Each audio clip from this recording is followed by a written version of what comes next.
Kính thưa quý khán giả, như chúng tôi trình bày hôm nay có một cái chương trình đặc biệt là theo chúng tôi được biết, dân biểu Jason Clare ở vùng Blaxland, có nghĩa là nơi mà có đông người Việt cư ngụ, vào đúng giờ phút này đang tổ chức một buổi hội thảo về dự án tu chính đạo luật chống kỳ thị chủng tộc, và có một số thành viên trong cộng đồng tham dự. Và chúng tôi được biết thì có một thành viên rất là tích cực trong những sinh hoạt của cộng đồng, lúc nào cũng tình nguyện đóng góp, đó là luật sư Nguyễn Văn Thuần. Luật sư Thuần có trên đường dây đó không ạ? Dạ có. Dạ xin chào anh Thuần. Được biết là hôm nay anh đang có mặt tại phòng họp về dự án tu chính nội quy đạo luật chống kỳ thị chủng tộc mà dân biểu Jason Clare đứng ra tổ chức. Không biết anh có thể cho biết hiện giờ anh đang ở đâu và cái hoàn cảnh xung quanh của cái buổi phòng họp đó nó như thế nào ạ? Dạ, tôi đang ở cái thư viện của Blaxland. Bây giờ là chương trình đã bắt đầu và dân biểu Jason Clare cùng với một số thành viên trong đảng lao động của các địa phương cũng như là Fairfield, là Blaxland, Lancashire thì đều có ở đây hết.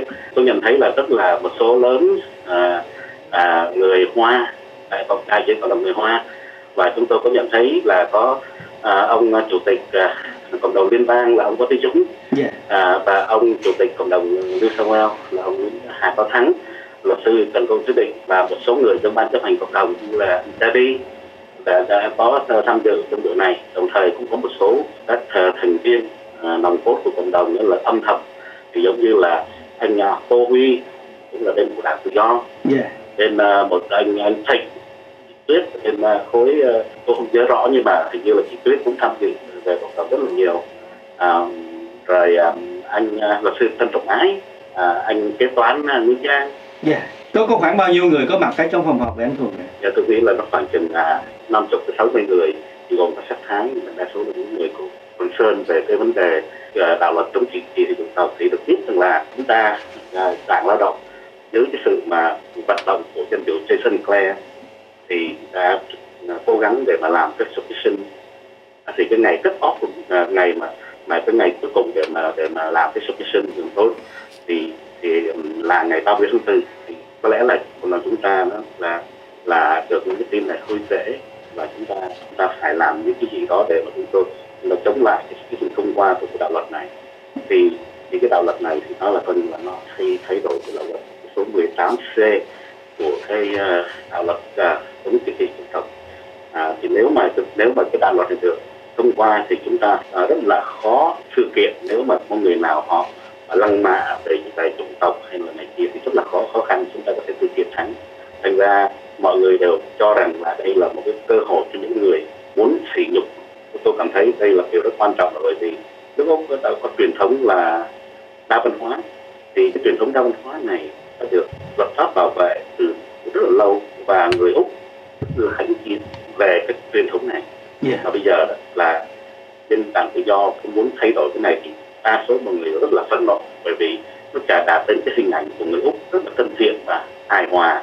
Có thể là trong cái tuần lễ 30 tháng 4 thì các ban chấp hành cộng đồng liên bang cũng như tiểu bang bận biểu với tổ chức những sinh hoạt tưởng niệm cũng như biểu tình 30 tháng 4. Theo chúng tôi nghĩ chắc ban chấp hành cộng đồng liên bang hoặc tiểu bang nếu mà quá bận biểu với những công tác đó cũng có thể liên lạc và kêu gọi sự đóng góp của những thành viên, một số thành viên trong cộng đồng để giúp cộng đồng làm những cái submission, làm những cái bản trình bày quan điểm đó anh Thuần, như nãy anh nêu ra đó, có phải không ạ? Dạ đúng rồi. Thì bây giờ bắt buộc là mình phải có cái petition để trước 30 tháng 4. Là tôi đã nêu lý do này với luật sư Võ Tý Dũng, là chủ tịch cộng đồng liên bang, để mà chúng mình có thể làm riêng cho cộng đồng mình một cái petition, có thể bằng tiếng Việt và tiếng Anh, xong rồi rồi luật sư Võ Tý Dũng sẽ đưa những cái petition này cho MP của từng vùng, là Chris Hay hoặc là Jason Clare chẳng hạn.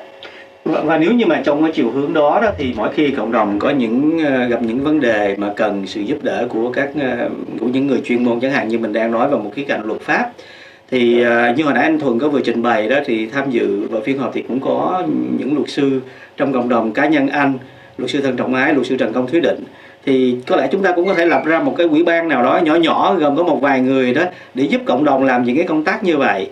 Thì không biết anh Thuần nghĩ như thế nào ạ? Dạ, cái điều đó rất là hay. Tôi cũng nói với luật sư Võ Tý Dũng là nếu mà cần gọi chúng tôi sẵn sàng là làm việc dưới sự chỉ đạo của luật sư Võ Tý Dũng, thì chúng ta có thể là bảo vệ cái hình thái của nước Úc. Vì bây giờ chúng ta là người Úc rồi, thành ra chúng ta bảo vệ hình thái của một người Úc rất là hài hòa và thân thiện. Thành ra bất cứ lúc nào chúng tôi cũng đề nghị là nên mình ngồi lại với nhau, mình làm một cái ủy ban nhỏ để mà chúng ta có thể đỡ cho cái nước Úc cũng như của chúng ta. Không biết anh có thể cho biết là hiện giờ thì diễn tiến của phiên họp như thế nào, có nghĩa là mọi người vẫn đang thảo luận với nhau hay là có đang diễn giả nào đang phát biểu, và không biết cái dự trù thì cho tới lúc nào thì dân biểu Jason Clare mới có thể có cơ hội để mà tiếp chuyện với mình được ạ? Bây giờ thì dân biểu Jason Clare đang ở trong và chúng vừa mới xong để mà giới thiệu những để bắt đầu cái cuộc hội thảo, thì bây giờ có một dân biểu khác họ đứng lên họ nói chuyện. Dân biểu Jason Clare nói chuyện với tôi là ông ta có thể available khoảng chừng 20 phút nữa. Hi Jason, it's Tan here. How are you? I'm good, mate. How are you? I'm very well, thank you. Well, look, I'm aware that you've been organizing a meeting, and the meeting is taking place right now as we speak. And this is about the proposal to amend the Racial Discrimination Act, which is a matter of great concern to members of the Vietnamese community. So if you can explain to us what is the proposal, and if the proposal is approved, is accepted, how would that affect the lives of ordinary members of the community, including Vietnamese Australians and a great majority of members in your constituency? Well, the Racial Discrimination Act is very important. It helps to protect all of us from being discriminated against based upon our race, based on our background, based on the colour of our skin. It helps to make sure that it's not legal for somebody to insult us or offend us or humiliate us based on our race. And the proposed changes to the law that Tony Abbott wants to make would mean that it would become legal to insult or offend or humiliate somebody based on their race. And I think that sends all the wrong messages. Australia is a fantastic country, people from all around the world, and we live in harmony. And if we change the law and say it's okay to be racist, then I think that will cause problems in our community that we don't need. And I think the rationale for the government to propose changes to the law was that there is a provision in Section 18C of the current Act that may hinder freedom of expression. But this only came about through a particular case which involves a conservative commentator. So, first of all, do you think the current legislation does hinder freedom of expression? And secondly, is it right to change the laws just to effectively just protect a person that it may happen to think alike or be close to the government of the day? You're right. This is happening because of one case and because of one extreme right-wing commentator who's convinced the government that they should water down the Racial Discrimination Act. And 9 out of 10 Australians think that this is the wrong thing to do. The community is against this. It will be very, very hard for the Prime Minister to get this through the Senate. And we need to convince him that he's made the wrong decision, and that's what this forum is all about tonight, providing our community with the opportunity to have their voice heard. And that's why there's hundreds of people here tonight talking about this important issue. Do you think the current laws, do they impact on freedom of expression at all? Or, I mean, most Australians, I think nobody has been complaining about the laws except for one person. That's exactly right. And, we are a free country where people are free to speak their mind, and that's an important part of Australia. But there are some things that you can't say. You can't defame somebody in public. There are laws against telling lies about people and defaming them. There are also laws that say that you can't abuse a police officer.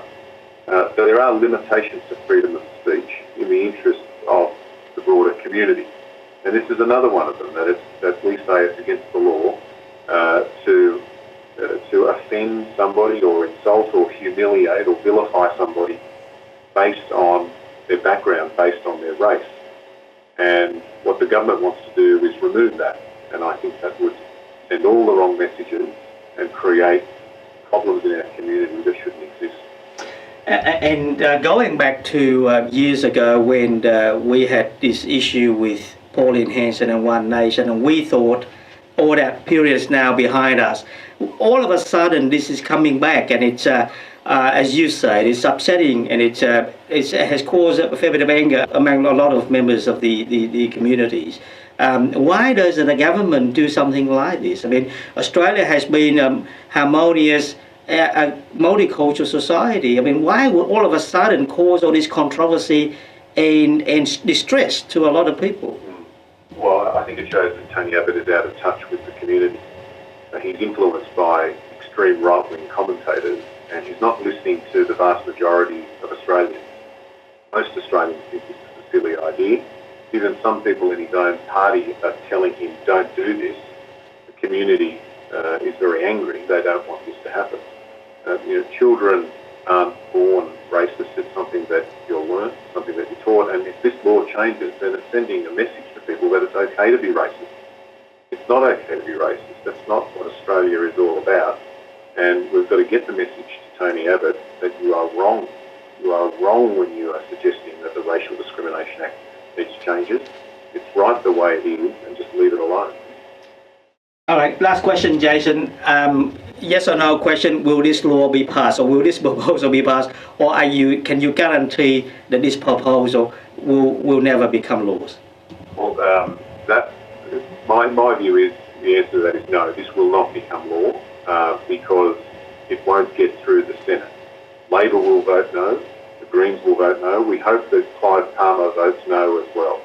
But the only way to make sure that it definitely doesn't happen is for people to speak up and make it very clear that they oppose this. And that's why it's great that we've got hundreds of people here at Bankstown tonight making their voice heard. And everybody that's listening, sign a petition, ring a radio station, send a letter to the government and tell them this is absolutely wrong and you don't support what they're doing. Thanks so much for your time, and on behalf of Tiviana and the crew here, we really do appreciate your effort to organize this meeting and to make representations on our behalf. Thank you. It's an important part of my job representing our local community, and I'm so very grateful to you, Thuan, that you've provided an opportunity for your listeners to learn more about what we're doing in Bankstown tonight. Hopefully we'll have an opportunity to catch up with you again in the future. Yeah, I look forward to it. Thank you. Kính thưa quý khán thính giả, chúng tôi mới vừa tiếp chuyện với ông Jason Clare, dân biểu vùng Blaxland. Thì ông cho biết là tối hôm nay ông có tổ chức một cái buổi hội thảo. Ông có mời hàng trăm khách gồm các đại diện các cộng đồng sắc tộc tại trong vùng Bankstown để cho họ biết là ông đang vận động để dự án tu chính đạo luật chống kỳ thị chủng tộc mà chính quyền liên đảng đưa ra sẽ không được thông qua, sẽ không trở thành luật, là tại vì cái điều luật này nó đã bảo vệ tất cả mọi người dân nước Úc vẫn có quyền tự do ngôn luận, nhưng mà không được quyền mạ lị, hành hung hay là mắng nhiếc người khác chỉ vì màu da của họ. Và như hồi nãy chúng ta đó có nghe anh Thuần trình bày thì cũng có đại diện của cộng đồng chúng ta có mặt nghe tại đó. Thì hy vọng rằng với tiếng nói của tất cả đại diện các cộng đồng các sắc tộc thì Quốc hội sẽ lắng nghe và cái dự án này sẽ không có được thông qua lưỡng viện Quốc hội.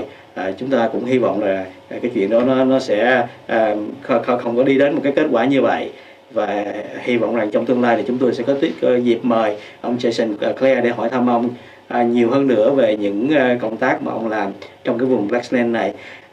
Cảm ơn quý khán thính giả đã theo dõi lắng nghe. Chương trình đến đây đã kết thúc và xin mong hẹn gặp lại tất cả quý vị trong chương trình phát thanh tuần tới.